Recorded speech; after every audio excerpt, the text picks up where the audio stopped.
তীব্র তাপদাহ ও লোডশেডিংয়ে নাকাল উত্তরের জনপদ রংপুরের জনজীবন। টানা কয়েকদিন ধরে এই অঞ্চলের তাপমাত্রা রেকর্ড পরিমাণ, যা সবসময় ৩৬ ডিগ্রি সেলসিয়াসের ওপরেই থাকে। তীব্র গরমের পাশাপাশি যোগ হয়েছে বিদ্যুতের ভেলকিবাজি। এতে জনজীবনে নেমে এসেছে চরম ভোগান্তি। দিনরাত মিলে বিদ্যুতের দেখা মেলে মাত্র কয়েক ঘন্টা। এ অঞ্চলে চাহিদার 50% বিদ্যুৎও মিলছে না বলে অভিযোগ হাজারো মানুষের। আসলে বিদ্যুৎ নিয়ে খুব বিব্রতকর অবস্থার মধ্যে আছি। গরম, প্রচুর গরম, রাত্রে দিনে বিদ্যুৎ থাকে না। গরম তো খুব, গরমের দিন থাকা যায় না, তখন কারণ যায় না, বিদ্যুৎ না হলে কারণ না হলে আজ ঘুম পাড়া যায় না, আন্দোলনের সমস্যা। ঘন ঘন লোডশেডিং এর ফলে সাধারণ মানুষের অবস্থা হাসফাস। দ্রুত সময়ে লোডশেডিং এর সমাধান চান সবাই। হঠাৎ করে কারেন্ট চলে যায়, এতে বাচ্চা কাচ্চা অসুস্থ রোগী নিয়েও হাসপাতাল থেকে শুরু করে গ্রামে যারা আছে তাদেরকে নিয়ে অনেক সমস্যার মধ্যে থাকায়।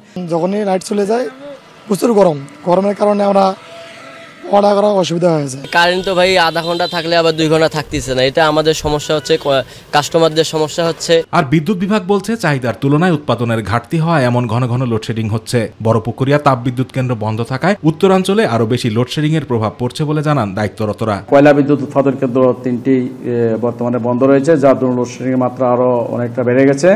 এটা দ্রুত চালু করা হলে এই অঞ্চলের লোডশেডিং মাত্রা অনেকটা কমে যাবে বলে আমরা আশা করছি। অসহনীয় লোডশেডিং থেকে মুক্তি সহ দ্রুত সময় সমস্যা সমাধান করে নিরবচ্ছিন্ন বিদ্যুৎ সরবরাহের দাবি সাধারণ মানুষের। আতিকুর রহমান তিতাস, মাই টিভি।